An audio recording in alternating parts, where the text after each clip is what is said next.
Hi, I am Jill Segerman with AMS, and today I am talking with Josh Shanklin, who has lots of experience as an upper elementary teacher and now works with AMS. Welcome, Josh. Hey, thank you, Jill. It's good to be here.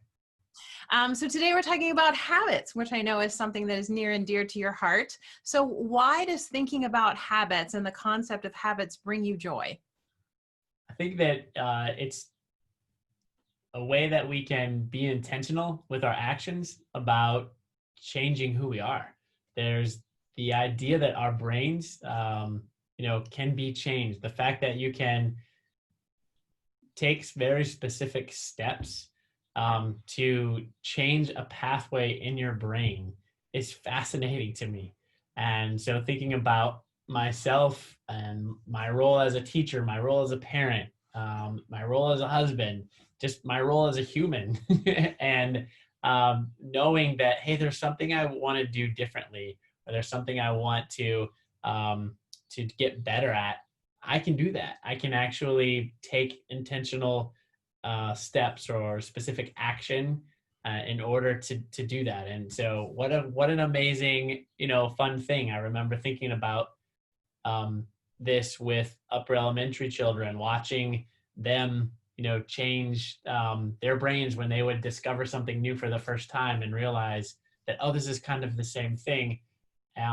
It's this idea that as adults, we're still self-constructing, and this is a way that we can do that. So it's a blast. I love it. So you mentioned habits, you mentioned your different roles. We've said that you've been an elementary teacher. So thinking from a teacher perspective, how would a teacher begin this process of thinking about creating meaningful habits in their role as a teacher? It's important to understand the habit loop, and it has three parts. There's cue, routine, and reward. And our brains are designed to naturally commit things to habit. So if you think about what a habit is, it's doing something without having to think about it. And so our brains want to work as efficiently as they possibly can so we can spend as much brain space as possible thinking of new ideas and creating new things. And so the system that our brain operates on, or the process that our brain operates on, is this cue, routine, reward, process. So if you're a teacher and you're observing something about your practice that either you've developed a habit, then you didn't even realize you did it. That happens to us a lot. Our brains commit things to memory because something was easier for us, or we got to an end and we realize, oh, that's not actually the cue, routine, reward loop that I really want. So I need to change that.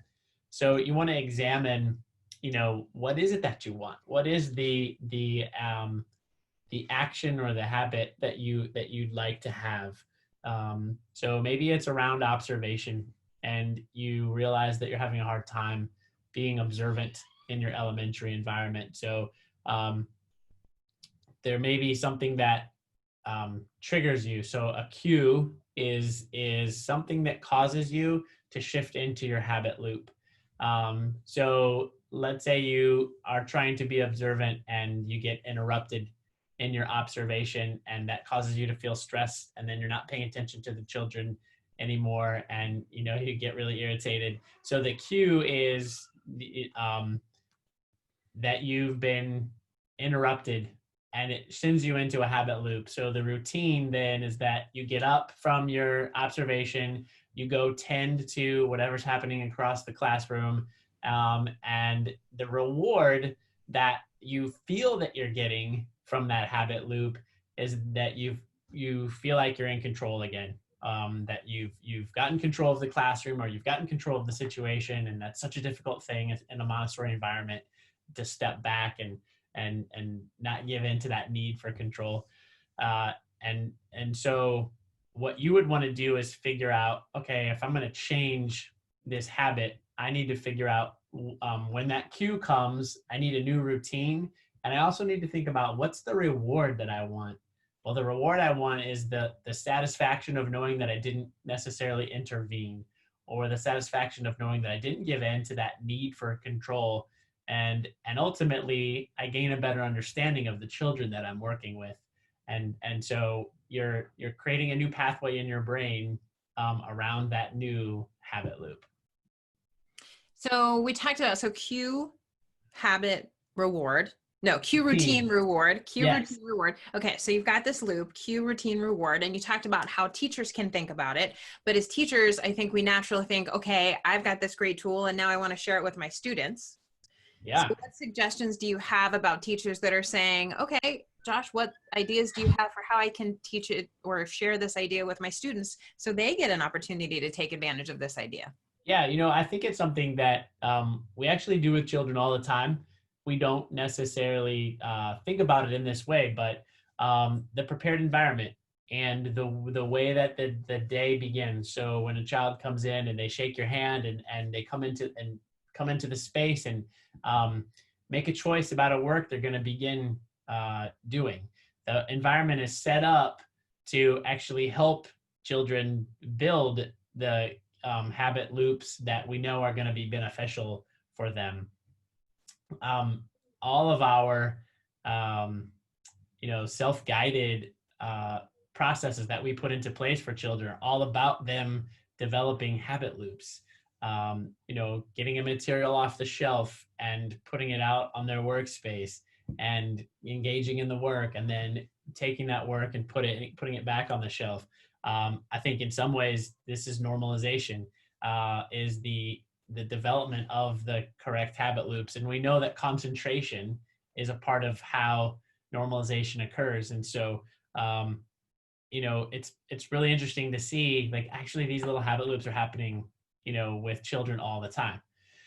So we know we have children though who don't come in and do these things, and so in my work with children, it's just about for me about helping them become conscious of the choices that they're making, and not to judge them for the actions, not to judge that they are being malicious, but to say, oh, this child has a habit loop around coming in and starting the morning and having conversations with a lot of people and then not engaging in anything, not choosing a work to get started on. So let's have a conversation with this child. And I worked with elementary, so you can have these conversations with elementary age children around that awareness. Do you have an awareness of the habit that you happen to have? And we don't even have to judge it as a good habit or a bad habit. We can have a conversation and just, say, like, it's just an awareness of this habit loop. And what's the reward that you think you're getting from this habit loop? And let's talk about if that reward is really serving you, and then how do we figure out what reward? Is there a different way we could get that reward, or what other habit loop could we put into place that would better serve you? Okay, so we've talked about teachers, we've talked about students, but I know that habits can support you personally, which then allows you, as you mentioned, to think more creatively or use your mind in other ways. So can you give an example of how you have thought about and maybe created or changed a habit in your own life that can kind of let us go, oh, okay, all right, now I get it? Yeah, sure. I think, for myself, I have lots of habits I'm trying to play around with in my new role. I've been in the classroom for a long time. I was very comfortable there. I had a lot of habits, and now I find myself out of the classroom working in this role with AMS. And so I have a new set of habits around how I manage my time and how I order, my work. And so I like systems. I like to think about things in a systematic way, and then that allows me to, to move through my day, with some sense of order. So one of the habits that I've been working on developing is the process of understanding the work that I'm doing and the stage of development that the project is in. So before this, I would, before I started developing this system, I would have different projects, and I wasn't able to keep track of where each one was at and what was the next step for each project, and how do I keep moving that project forward, and things would get lost, and I would get behind on things. And so I realized that I didn't really have a habit at all. So there wasn't something I needed to change. There was something I needed to develop. And this habit, I wanted to understand the cue and the routine and the reward. So the cue is feeling, I'm feeling out of control. I feel like I don't understand what's going on with my schedule. And so when that cue would kick in, I need to create a new routine. So and then I would get a reward. So I always think about the reward too before I build the habit, because like, well, why am I doing this? What am I getting? So the reward for me is less stress throughout my day, because I have a clear understanding of where things are at and what's going on, and I don't have to try to hold all of it in my head. And that less stress then allows me to be more creative. And I love being creative. I love coming up with new ideas. I love planning new professional development opportunities for Montessori teachers. And I want to make sure I'm leaving headspace for that. So it's a great reward. That feels really good. So the routine I've started to develop is a series of Post-it notes that I have sitting on my desk right in front of me right now, that have the design thinking processes. So empathize and define, ideate, prototype, test, and implement, all laid out, and each one of the projects that I'm working on is in one of those categories. And then every Friday, I will take some time and look at each one of those projects and write out on my to-do list the specific steps that I need to take next week for those projects, so that I can keep moving them along. It's funny, as I started implementing this, I realized that I used to do this. This is the same thing I would do in a Montessori environment with students who, at the end of each day, would look at their to-do list, see what they got done, and cross that off, and then make a to-do list for tomorrow of the things they wanted to do next or what they were ready for next. And I would do the same thing as a teacher, looking at, here's the lessons I gave, here's the lessons I need to give, tomorrow. It's just a different context, so it felt a little bit different. But now that I've gotten myself back into the habit of that, I realized, like, oh, I had this habit already. I wasn't using it because I had changed context. So that was an exciting discovery, for me. And now I won't say we're smooth sailing yet, but we're getting a lot closer. Well, so I was going to say, so now you said that this isn't a habit you're trying to change. It's a new habit you're trying to build. So how does it work as you begin to build this new habit? Are there opportunities for you to think, how is it going, to tweak it? How does that work in the system of building a new habit? Yeah, so I think that habit is habit formation. There's a lot of observation involved in it, and that feels pretty natural for me to be doing as a Montessori teacher. So observation and evaluation. So I know if it's working or not based on the progress of the projects, and are things actually moving along.